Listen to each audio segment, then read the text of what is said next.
Halo gengs, balik lagi dengan gua, Damli. Gimana? Udah pada ngopi belum? Nah, kali ini gua mau ngajak kalian semua masuk ke mesin waktu. Kita flashback ke zaman purba. Bukan ding. Maksud gua, ke zaman Yunani kuno. Kita bakal bahas satu film legendaris yang isinya cowok-cowok kekar, roti sobek di mana-mana, dan hobi banget teriak, "This is Sparta!" This is Sparta! Yaps, film 300. Bayangin aja, lu lagi nongkrong santai bareng 300 temen lu. Tiba-tiba didatengin sama gerombolan musuh yang jumlahnya jutaan. Kalau kita mah, pasti udah bubar jalan, nyari aman kan? Tapi buat Raja Leonidas dan pasukannya, mundur itu nggak ada di kamus mereka. Istilahnya, mending mati gaya daripada mati penakut. Nah, daripada lu penasaran gimana caranya 300 orang ini nekat ngelawan satu stadion pasukan Persia yang dipimpin sama raja yang hobi pakai emas sebadan-badannya, mending lu benerin posisi duduk dulu, siapin camilan, dan mari kita masuk ke alur ceritanya. Aya, kore suki. よりによって Sebelum kita masuk ke konflik utama, di awal film kita dikasih unjuk dulu nih, gimana circle kehidupan di Sparta. Intinya, kalau kamu lahir di Sparta, hidup kamu itu udah diplot buat jadi mesin pembunuh. Sejak bayi, fisik mereka udah dicek. Kalau bayinya lemes atau cacat, wah langsung dibuang dari atas tebing cuy. Kejam banget kan? Nah kalau lolos, pas umur 7 tahun, mereka bakal diambil dari ibunya buat masuk ke camp pelatihan militer super ekstrim yang namanya Agoge. Di sini kita diperkenalin sama karakter utama kita, Leonidas waktu masih remaja. Dia dilepas di tengah hutan bersalju, cuma modal celana dalam sama tombak. Terus disuruh bertahan hidup lawan serigala raksasa. Singkat cerita, Leonidas ini berhasil menang pakai taktik yang pintar banget. Pulang-pulang langsung dinobatkan jadi Raja Sparta. Oke, lompat ke masa depan pas Leonidas udah berewokan dan punya istri cantik bernama Ratu Gorgo. Suatu hari, datanglah rombongan utusan dari Kekaisaran Persia. Penampilan utusan ini parlente banget, tapi sombongnya minta ampun. Si utusan ini bilang kalau raja mereka, Xerxes, raksasa botak yang pakai tindik dan emas sebadan-badannya. Xerxes ini mau menginvasi Yunani, tapi dia ngasih pilihan, Sparta nggak bakal dihancurin asal mau tunduk dan menyerahkan tanah dan air sebagai simbol menyerah. Leonidas jelas tersinggung, ditambah lagi si utusan ini mulai berani ngancam Ratu Gorgo. Disinilah momen paling ikonik di sejarah POP kultur terjadi. Leonidas narik pedangnya, natap si utusan terus teriak, "This is Sparta!" Serak cuy. Boom. Leonidas langsung nendang dada si utusan sampai ngejengkang dan masuk ke dalam sumur mati, disusul sama pengawal-pengawalnya juga.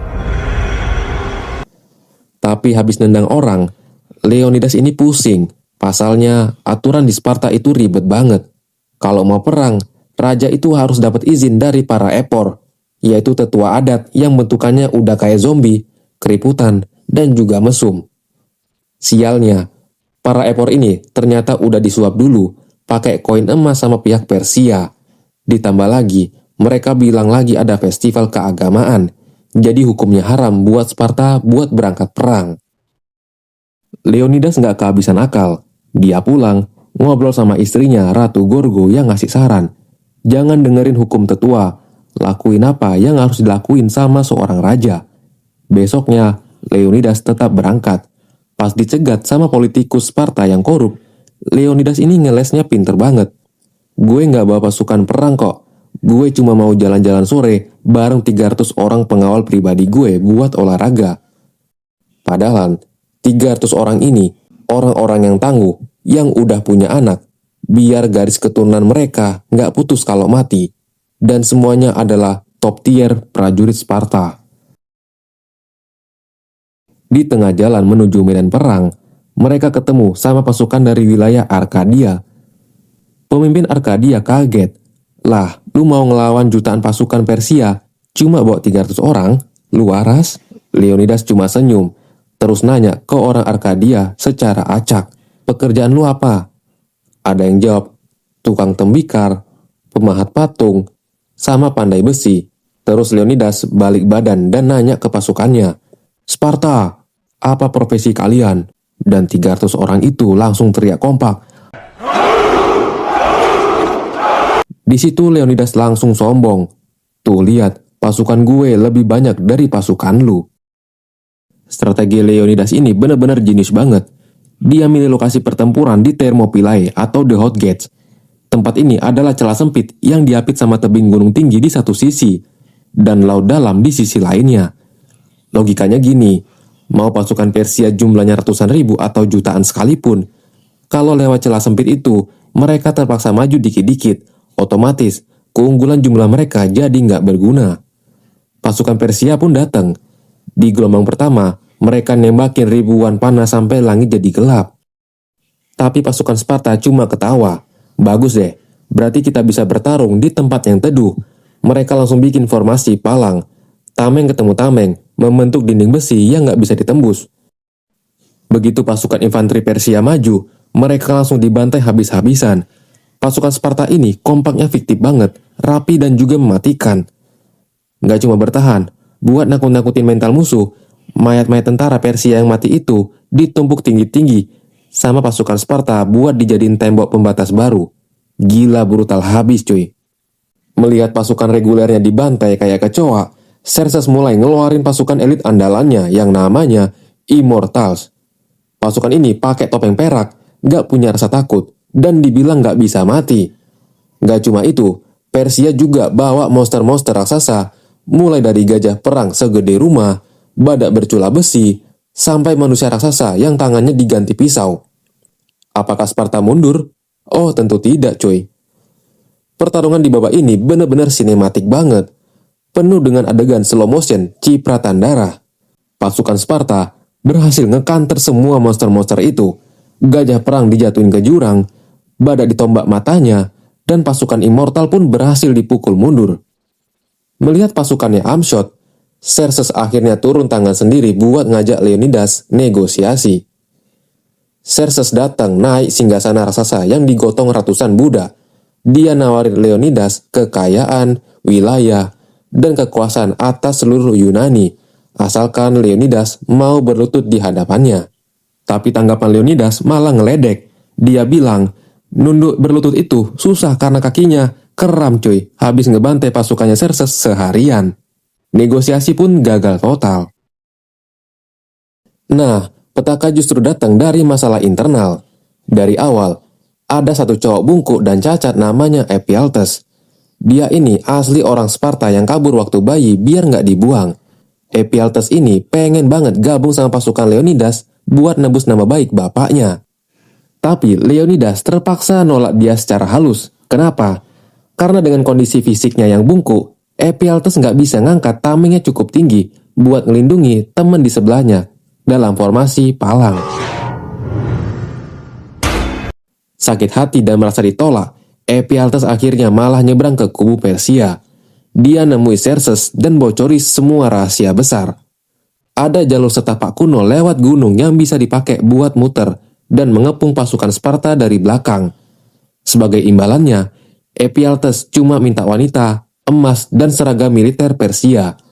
Dan jelas semua itu langsung disetujui sama Xerxes. Di Sparta, situasi juga lagi panas. Ratu Gorgo berusaha keras ngeyakini Senat Sparta buat ngirim pasukan bantuan untuk suaminya. Tapi dia malah dihianati dan dilecehkan sama politikus busuk namanya Teron, yang ternyata juga antek-anteknya Persia. Di sidang Senat, Ratu Gorgo yang murka langsung menusuk Teron sampai mati. Pas Teron mati, kantong bajunya robek dan tumpahlah koin-koin emas dari Persia. Kedok pengkhianatannya akhirnya terbongkar. Sementara itu, di Thermopylae, Leonidas dapat laporan kalau mereka udah dikepung dari depan dan belakang. Tahu kalau ini adalah akhir dari segalanya, Leonidas nyuruh pasukan dari Arkadia buat pulang ke rumah masing-masing. Dia juga menyuruh satu prajurit Sparta yang matanya lagi terluka namanya Dilios. Tugas Dilios cuma satu, pulang ke Sparta dan ceritain kisah perjuangan mereka ke seluruh dunia.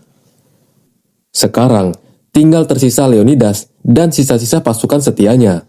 Mereka dikepung total sama ratusan ribu tentara Persia.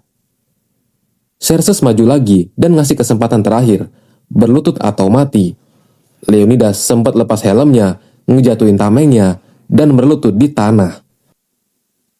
Xerxes udah senyum jemawa, mengira dia udah menang mental, tapi ternyata itu semua cuma setup taktik.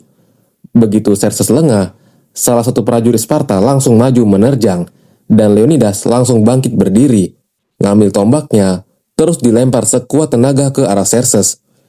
Tombak itu melesat cepat ngelewati semua penjaga, dan tombak itu ngegores pipi Xerxes sampai berdarah.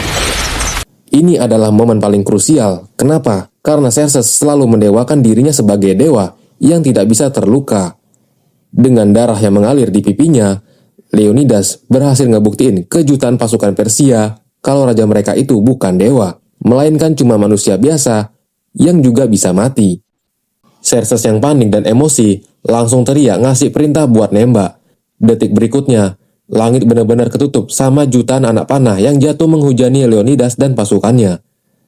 Mereka semua gugur di tempat sebagai pahlawan, sambil berpelukan di bawah hujan panah. Film ditutup dengan latar waktu setahun kemudian. Cerita yang dibawa pulang sama Dilios ternyata berhasil membakar semangat seluruh rakyat Yunani. Mereka sadar kalau 300 orang Sparta aja bisa bikin repot jutaan pasukan Persia, apalagi kalau mereka semua bersatu.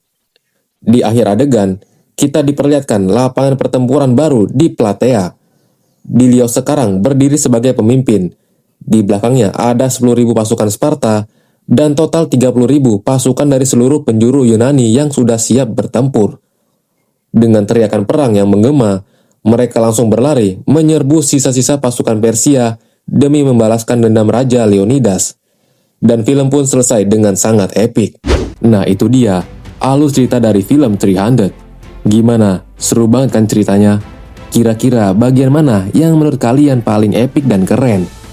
Tulis di kolom komentar di bawah. Dan jangan lupa buat like, share, dan subscribe. Sampai ketemu di bedah film selanjutnya. Bye-bye cuy.